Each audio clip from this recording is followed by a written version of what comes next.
नमस्कार, हमारे इस खास शो खबरों का सिक्सर में आप सभी का बहुत स्वागत है। आपके साथ मैं हूं नलिनी पांडे और मैं आपको बताऊंगी क्यों ये कहा जा रहा है कि रामपुर में आजम खान के घर पर तंत्र मंत्र की कोशिश हो रही है। नमस्कार, मैं हूं आपके साथ आस्था कौशिक। मैं आपको बताऊंगी 1 अप्रैल यानी कि कल से क्या क्या बदलने वाला है और उसका आपकी जेब पर क्या असर होगा। नमस्कार, मैं हूं आपके साथ मेनका चौधरी और मैं आपको बताऊंगी कैसे आशिकी 2 फिल्म के एक सीन को कॉपी करने के चक्कर में सड़क पर ट्रैफिक जाम हो गया।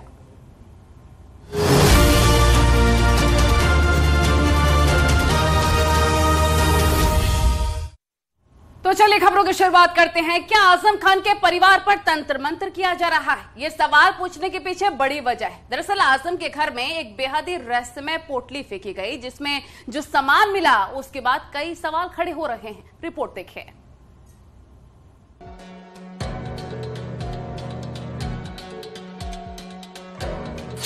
क्या आजम खान के घर पर हो रहा है जादू टोना? आजम के घर पर लाल पोटली का क्या है रहस्य?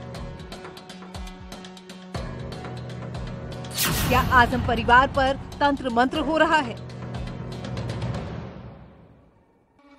ये सवाल हैरान करने वाले हैं, लेकिन सवाल उठाए जाने की वजह है आजम खान के घर में फेंकी गई पोटली। देखिए इस शख्स को। वक्त था सुबह करीब 6 बजे। ये शख्स हाथ में पोटली लेकर आजम खान के घर के बाहर से गुजरा। ये बेहद रहस्यमयी दिखाई दे रहा था। फिर उसने जो किया वो और भी हैरान करने वाला है। इसने हाथ में जो पोटली ले रखी थी वो आजम खान के घर के अंदर फेंक दी। फिर से देखिए कैसे इसने पोटली अंदर फेंकी और चुपचाप आगे बढ़ गया। लेकिन ये सारी हरकत सीसीटीवी में कैद हो गई। जब आजम खान का परिवार सोकर उठा और उनकी पत्नी तंजीन फातिमा ने घर का दरवाजा खोला तो उन्हें ये पोटली दिखाई दी। पोटली में जो चीजें थी वो भी हैरान करने वाली थी।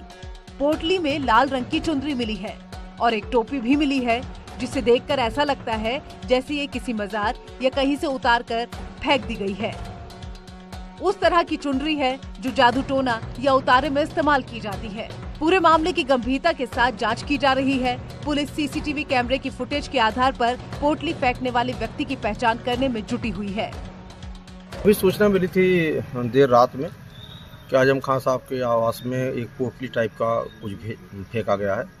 उस पोटली में कुछ इस तरह की कपड़े हैं, टोपी है, कुछ जैसे मजार पर या कहीं उतार करके फेंक दिए जाते हैं। ये जो सीसीटीवी में आ रहा है 6-17 की घटना है और उजाला भी है। वहाँ पर एक आदमी है जो पहचाना जा सकता है, लेकिन अभी उसकी पहचान नहीं हुई है। जिसने देखा होगा अवश्य उसे पहचान लेगा। तो वो आदमी इधर से गुजरता है और वो पोटली को आवाज़ से फेंकते हुए आगे चला जाता है। तो इसकी जांच करेंगे कि कौन आदमी है, कोई इसने फेंका। वहीं आजम खान के परिवार को अपनी सुरक्षा की चिंता सता रही है। आजम खान की पत्नी के आरोप है कि सुरक्षा के बावजूद उनके घर के अंदर ये पोटली कैसे फेंक दी गई। आज सुबह जब मैं अपना गेट खोलने के लिए गई तो मैंने देखा गेट के अंदर बाहर की मतलब गेट की दीवार के अंदर कुछ सामान पड़ा हुआ है।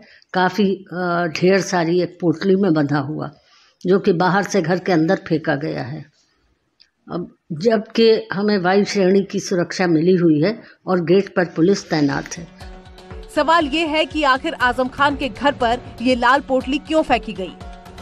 क्यों कोई आदमी परिवार पर जादू टोना करना चाहता है? और हाँ तो वो कौन है? आजम परिवार की मुश्किलें बढ़ती जा रही हैं। आजम पर कई केस चल रहे हैं। बेटे की विदाई की जा चुकी है। कानून की तलवार लटक रही है। ऐसे में अब ये जादू टोना, पुलिस मामले की जांच में जुटी हुई है, लेकिन अभी तक आजम के घर पर पड़ी इस पोटली का सच सामने नहीं आया है। न्यूज़ 18 के लिए आजमगढ़ से विशाल सक्सेना की रिपोर्ट।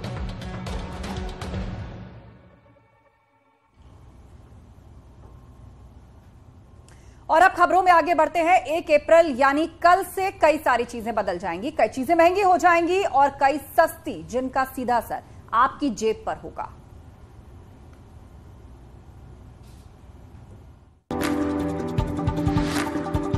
1 अप्रैल से आपके और हमारे जीवन में कुछ बड़ा होने जा रहा है, जिसका सीधा असर आपकी जेब पर पड़ने वाला है। हम आपको बताते हैं क्या क्या बदलने जा रहा है। घटेगा आयात शुल्क। बजट सत्र के दौरान जितनी भी घोषणाएं सरकार ने की है, सभी 1 अप्रैल से लागू हो जाएंगी। LED TV, mobile phone, mobile camera, electric गाड़ियों पर आयात शुल्क घटने जा रहा है, यानी कि 1 अप्रैल से ये चीजें सस्ती होने जा रही हैं। आयात शुल्क बढ़ेगा। 1 अप्रैल से कुछ चीजों पर इम्पोर्ट ड्यूटी बढ़ने जा रही है। इनमें सिगरेट, शराब, किचन चिमनी, सोना, चांदी, प्लेटिनम, एक्सरे मशीन शामिल है, जो 1 अप्रैल से महंगी हो जाएंगी। 30 टोल टैक्स महंगे। 1 अप्रैल से टोल टैक्स बढ़ा दिया जाएगा, जिसके चलते 1 अप्रैल से आपको बढ़ा हुआ टोल टैक्स देना होगा। सभी NHI के टोल प्लाजाओं पर दाम बढ़ जाएंगे, यानी अब जेब पर भार पड़ेगा। आपको बता दे, तस्वीरें देखेंगे, ये छिजारसी टोल प्लाजा है और आज रात से 12 बजे से बढ़ी हुई कीमतें लागू हो जाएंगी, यानी जो बढ़ा हुआ टैक्स है वो देना होगा। 4 से 4.5% तक का टोल प्लाजा बढ़ा दिया गया है। और अगर बात करें तो इस समय हम छिजारसी टोल प्लाजा पर हैं। यहाँ पर जो कार और वाहन है वो अब तक 155 रुपए दिया करते थे, तो 165 देना होगा। इसी तरीके से 6 टायरा, 10 टायरा, 12 टायरा जो ट्रक है उनके दामों में भी बढ़ोतरी की गई है और ये बढ़ोतरी 4 से 4.5% तक है। बात करें तो 6 टायरा को अभी तक 525 रुपए देना होता था, लेकिन आज रात 12 बजे से 555 रुपए, यानी 30 रुपए का इजाफा हुआ है।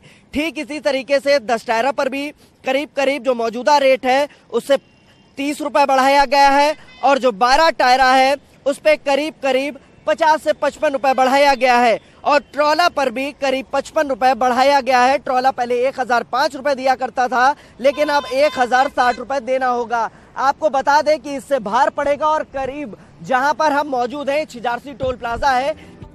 दवाई महंगी। 1 अप्रैल से डायबिटीज, पेन किलर्स, एंटीबायोटिक्स और दिल की बीमारियों संबंधी दवाएं महंगी हो जाएंगी। साथ ही कार्डियक की दवाएं, एंटी इन्फेक्शन की दवाएं, विटामिन की दवाई भी महंगी हो जाएंगी। 25 दवाओं की अधिकतम कीमत फिक्स। जिन दवाओं के दाम बढ़ रहे हैं उनकी अधिकतम कीमत क्या हो सकती है, ये तय कर दिया जाएगा। कोई भी रिटेलर या होलसेलर ज्यादा कीमत नहीं वसूल सकेगा। इनमें fungal infection, high BP, pain killer, diabetes की दवाई भी शामिल है। स्क्रैप पॉलिसी लागू।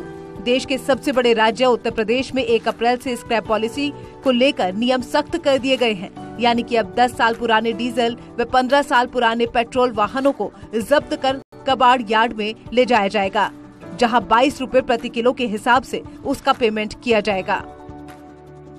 UPI पेमेंट महंगा। 1 अप्रैल से UPI पेमेंट को लेकर भी नियम लागू हुआ है। हालांकि ये नियम व्यापारियों के लिए मान्य है, जैसे 2000 रुपए से ज्यादा की ट्रांजैक्शन पर 1.1% सरचार्ज लगाने का प्रावधान किया गया है। हालांकि इससे आम लोगों को कोई फर्क नहीं पड़ेगा। इन चीजों के बढ़ेंगे दाम। सिगरेट, शराब, छाता आदि चीजों के इंपोर्ट पर उत्पाद शुल्क बढ़ाने की घोषणा की गई थी, जिसे 1 अप्रैल से लागू किया जाएगा। Bureau report, news 18।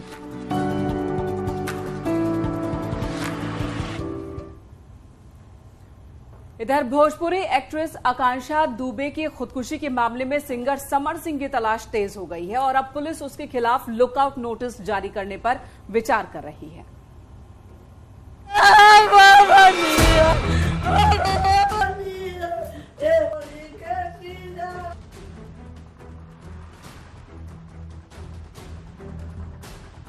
Bhojpuri actress आकांक्षा दुबे सुसाइड मामले में आरोपी सिंगर समर सिंह और उसके भाई संजय सिंह की गिरफ्तारी के लिए पुलिस की ताबड़तोड़ छापेमारी जारी है। आजमगढ़, पटना, मुंबई समेत तमाम जगहों पर वाराणसी क्राइम ब्रांच की टीम तमाम ठिकानों पर छापेमारी कर रही है। इस बीच आशंका है कि सिंगर समर सिंह और उसका भाई विदेश भी भाग सकता है। इसी आशंका को लेकर पुलिस उसके खिलाफ लुकआउट नोटिस भी जारी कर सकती है।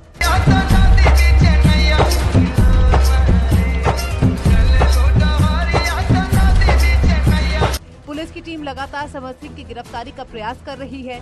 उसके मोबाइल की आखिरी लोकेशन भी आजमगढ़ थी। वहां भी टीम ने छापा मारा था, लेकिन समर सिंह का कोई पता नहीं लग पाया। वहीं दूसरी तरफ पुलिस ने आकांक्षा के फोन को भी फोरेंसिक टेस्ट के लिए भेज दिया है। पुलिस को भरोसा है कि आकांक्षा के फोन से उस केस के बारे में अहम सुराग मिल सकते हैं। आकांक्षा के फोन में फिंगरप्रिंट स्कैन का पासवर्ड लगा हुआ है। आकांक्षा की मां का रो रो कर बुरा हाल है। वो बार बार यही कह रही है कि उनकी बेटी की मौत के लिए समर सिंह और उसका भाई संजय जिम्मेदार है। का समर सिंह का काम यह था कि खाली मेरे साथ में काम करे और किसी के साथ में काम न करे। वो किसी भी काम करने जाती थी तो उसको हरदम टॉर्चर करता था, बहुत टॉर्चर करता था। थाने पे में क्या दिया? यही जवाब मेरा, यही जवाब। हाँ, समर सिंह संजय सिंह के ऊपर एफआईआर मैंने किया है। मेरी लड़की को इंसाफ चाहिए। आकांक्षा दुबे की मां ने वीडियो जारी कर यूपी के सीएम योगी आदित्यनाथ से सीबीआई जांच की मांग भी उठाई थी ताकि उनकी बेटी को न्याय मिल सके। आकांक्षा दुबे के मां की तहरीर पर वाराणसी के सारनाथ थाने में सिंगर समर सिंह और उसके भाई संजय सिंह पर आकांक्षा दुबे को आत्महत्या के लिए उकसाने का केस दर्ज हुआ था। मैं गायब करा दूंगा। वो बोली कि सही बात बोली ना, ऐसे कर बोलता है तू मुझे भी जानती नहीं है, तेरा मैं मर्डर करवा दूंगा, तू देख। कौन बोला ये? संजय सिंह ने। संजय सिंह कौन है? उसका समर सिंह का भाई। तो बोली देखती हूँ तेरे में इतनी औकात है, तू मेरा मर्डर करवा देगा। करवा दिया। 21 तारीख को धमकी दिया, इधर 25 तारीख को करवा दिया मर्डर। 24 तारीख के वही वो कोई गाड़ी लिया था तो उसने अभी बस्करी करी या कुछ भी कि मैंने दूसरे के पैसे पेश कर रहे लो, उसने पे ही। आकांक्षा की मां के आरोपों के बाद अमर सिंह के फरार होने से उन पर सवाल उठ रहे हैं। क्या वाकई समर सिंह की वजह से ही आकांक्षा ने सुसाइड किया? इस बात का पता तभी चल पाएगा जब समर सिंह की गिरफ्तारी हो पाएगी। लेकिन बजाय पुलिस के सामने आने के समर सिंह बचता फिर रहा है, जिससे उसके खिलाफ शक और भी पुख्ता हो गए हैं। Bureau report, news 18। और वहीं आशिकी 2 फिल्म का एक सीन दर्शकों को काफी पसंद आ रहा था, जिसमें हीरो हीरोइन सरेआम सड़क पर मोहब्बत में डूबे नजर आ रहे थे। कुछ ऐसा ही सीन रियल लाइफ में सड़क पर दोहराने की कोशिश की गई। फिर क्या हुआ, इस रिपोर्ट में देखिए।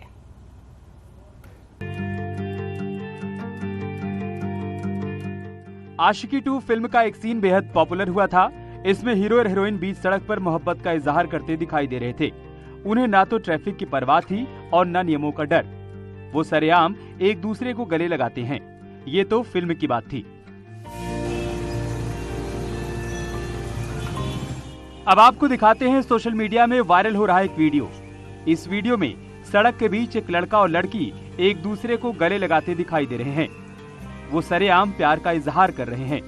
ये दोनों एक दूसरे में इस कदर डूबे हुए थे कि उन्हें आसपास का कोई ख्याल नहीं था। इन्हें देखकर एक ट्रैफिक पुलिस वाला दौड़ा दौड़ा उनके पास आया और उन्हें अलग होने के लिए कहने लगा।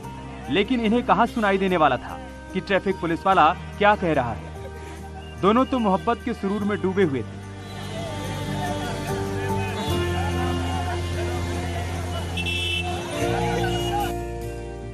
नौबत ये आ गई कि रोड पर लोग इन्हें घेर कर खड़े हो गए।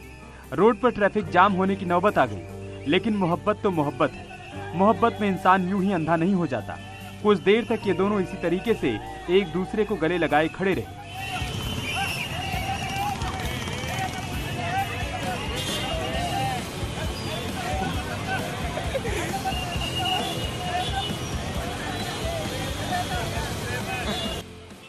फिर कुछ देर बाद इन्हें आसपास का ख्याल आया तो दोनों हाथ पकड़कर अपनी राह पर चल पड़े।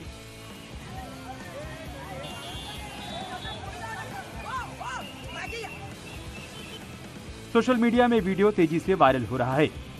कुछ लोग इसे गलत बता रहे हैं तो कुछ लोग कह रहे हैं कि मोहब्बत का इजहार है। अब आप खुद ही तय कीजिए कि यह हरकत सही है या नहीं। Bureau report, news 18।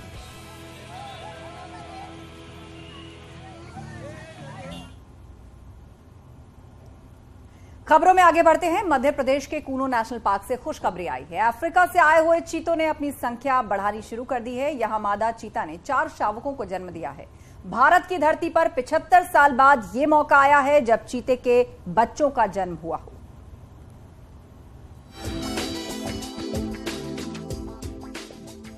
कूनो में अफ्रीकी चीतों के बाद अब भारतीय चीते भी आ गए हैं। आपको हैरानी हो रही होगी कि भारतीय चीते तो 75 साल पहले ही विलुप्त हो चुके हैं। ऐसे में वो कहां से आ सकते हैं? दरअसल माजरा ये है कि कूनो में नामीबिया से आई मादा चीता शियाया ने 4 शावकों को जन्म दिया है। जाहिर है भारत में जन्मे ये 4 प्यारे शावक अब भारतीय हैं। ये मौका ऐतिहासिक है। करीब 75 साल बाद भारत के किसी नेशनल पार्क में मादा चीते ने शावकों को जन्म दिया है। केंद्रीय वन एवं पर्यावरण मंत्री भूपेंद्र यादव ने सबसे पहले ट्वीट कर ये खुशखबरी दी। उन्होंने इसे वन्य जीव संरक्षण का ऐतिहासिक पल बताया।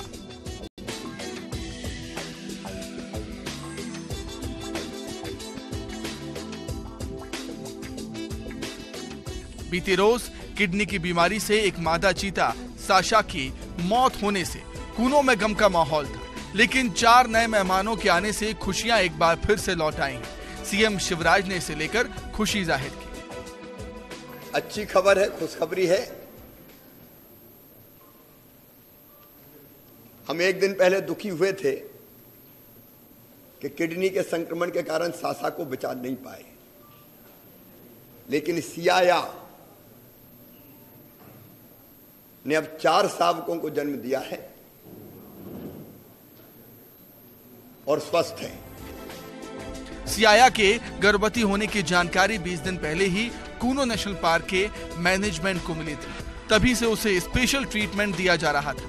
सियाया की हर एक्टिविटी पर कैमरों के जरिए निगाह रखी जा रही थी। बुधवार की सुबह जब कैमरे ने 4 शावकों को कैद किया तो कूनो की टीम की खुशी का ठिकाना न रहा। जो प्रारंभ में 8 चीता लाए गए थे, उसमें से एक मादा जो सियाया थी उसने 4 शावकों को जन्म दिया है और चारों शावक स्वस्थ हैं, मादा भी स्वस्थ हैं। और हमारे बड़ी खुशी की बात है सभी के लिए, श्योपुर जिले वासियों के लिए सबको बधाई है, पूरे देश के लिए सब लोगों को भी बधाई, आप लोगों को बधाई सबको।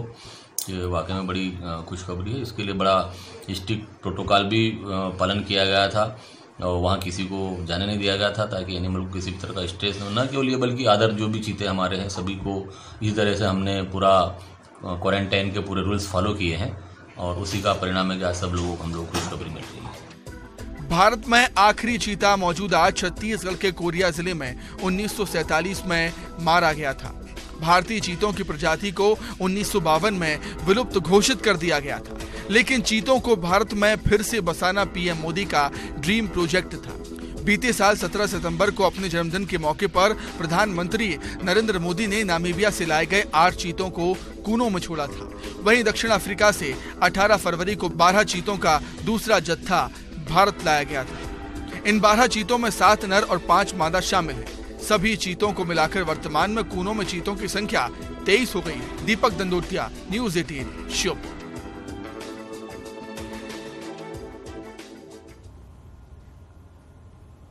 यहाँ रुकेंगे एक छोटे से ब्रेक के लिए। खबरों का सिलसिला लगातार जारी है, जल्द हाजिर होंगे कुछ और खबरों के साथ।